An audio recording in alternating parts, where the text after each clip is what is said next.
I wanted to talk about the importance of expressing your voice. I have, on a side note, a meditation which is almost ready. When I edit meditations, it takes an average of 20 hours, so I've been working on that for several days. I'm going to talk, this is a quiet talk, which is best listened to as you're falling asleep. It is exploring human concepts that we experience in life. And I'll also be doing a review of the movie with Glenn Close called The Wife, which I watched last night. Spoiler alert, if you haven't watched The Wife, turn this off. Watch The Wife and then listen to this. I've taken some notes as we speak as well. And you may hear some background noise. The Wife, featuring Glenn Close, is a profound exploration of the intricacies of marriage, loyalty, and personal integrity, framed through the lens of fame, popularity, achievement. I found this pertinent to myself because of my impending marriage, also the ending of a marriage in the past historically, my own experience of fame or popularity, being well known on the internet, and the dynamics of family, drawing in those themes of estrangement also. Christmas is a time where loss, lack, or unfairness is polarized because we have this manic celebration of an occasion, and during which this mania lives itself out, we can be drawn to think about experiences which we have experienced which are unfair. Who are we spending Christmas with? Who are we not seeing during Christmas, and how we process that? So I watched The Wife last night and fell asleep at the end into a deep sleep. And I wanted to share this with you. Make sure you turn this off if you haven't seen The Wife. Close, I thought she was just amazing. Delivers an exceptional performance as Joan Castleman, who has devoted her life to supporting her husband, Joe, played by Jonathan Pryce, as he prepares to receive the Nobel Prize for Literature. I'm someone that I've been really interested in literature, and I've written a book, as you know, in the past, and I've won prizes in high school for literature. And I remember winning a prize in high school for a story I wrote about a kangaroo and how I felt when I won the prize. And the prize was actually shared with another girl. The school expected the other girl to win the prize.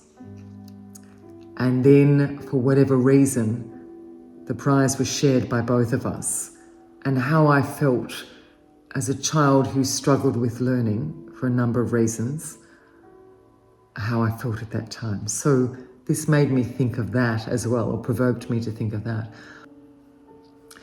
One of the film's pivotal moments arises, and I'm not sure whether it's Joan or David, I think it's David, maybe you can let me know, who talks about the importance of developing your voice. But when David does it, he does it in a somewhat narcissistic way that cuts off his son's desire and right to be affirmed and experience approval from his father.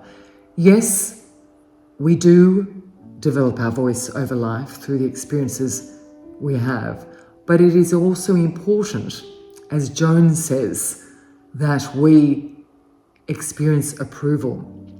And Joan rebuts her husband, saying it's so important that their son receives approval, not just the acknowledgement of the need to develop his voice. The words develop your voice are related to literature and the ability to write, but the metaphor applies to us across our life, that we deserve the right to be affirmed, to be told that we're okay. And their son deserved that and did not receive it from a man who took away his wife's right to her own voice. And if you've experienced narcissism or loss or a marriage breakup, possibly domestic violence, a range of issues, this exploration of developing your voice will be pertinent to you. This quote resonates deeply within the narrative, symbolises not only a turning point for the son, David, but Joan starts to reflect, or we feel she starts to reflect, upon her own suppressed identity. So throughout her life, throughout her married life, relationship life, her voice has been suppressed. In relationships, we always have compromise. We cannot have an unfettered voice because we need to consider those in the room of our life. But at the same time, it's important that we can express ourselves and be free to express ourselves within the boundaries of other people's needs. It's that funny balance, isn't it? Throughout the film, Joan has sacrificed her ambitions to elevate Joe's career. And I don't find it to be a reasonable compromise. I find it to be tragically unreasonable, unfair, often silencing her own creative potential. Her encouragement for David, her son, to find and express his voice serves as a metaphor to her own journey towards reclaiming her identity and her integrity. This moment is crucial as it marks a shift in Joan's character in the movie. We don't know whether this shift has started earlier in the narrative, but in the movie it comes out at this point where there is talk about the son developing his voice in literature and Joan stating the importance of affirming her son and herself.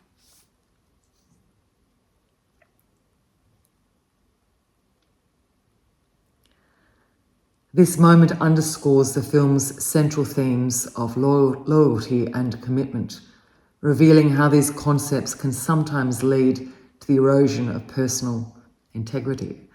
Our view of loyalty and commitment is important. But where is the line where our devotion to loyalty as a concept and our devotion to commitment as a concept goes too far? Can it go too far? And where is that point? And I would argue in this movie that the ends do not justify the means until Joan starts to express herself in the last few minutes of the movie.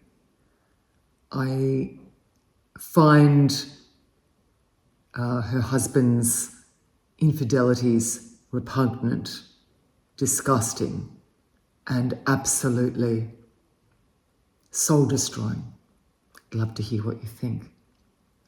The dynamics of family play a significant role in this scene, highlighting the generational impact of unfulfilled dreams and the expectations placed on loved ones. So we know that the son had memories of a closed door, and behind that door, he knew that his mother was doing the writing. He knew innately. And he seems to have the need to state this, and thereby the self-fulfilling prophecy of self-realizing. The son gets to know who he is. And on the plane return trip, he already knows. And I love that part where she turns to the somewhat tacky journalist and says, I'll take you to court. The importance of that. It's her being assertive and her protecting her family and protecting her deceased husband's name is part of her, that quote, I am woman, see me roar, defining the importance of family and protecting that family within the compromised way that she does. Joan's insistence on David finding his voice becomes a powerful declaration of her own desire to avoid, and for him to avoid, the pitfalls she encountered by placing her love before her self-realisation and career potential and her amazing ability to write.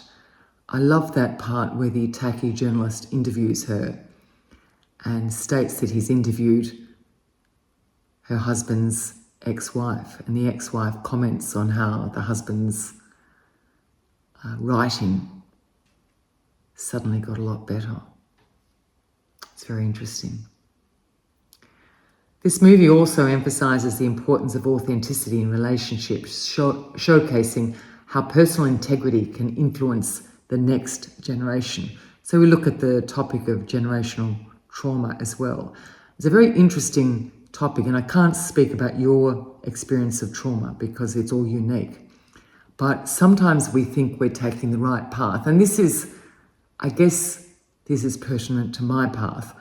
Sometimes we think we take the right path and we do not truly explore the possible or potential intergenerational trauma that may occur by our decisions to attempt to compromise or attempt to be compassionate.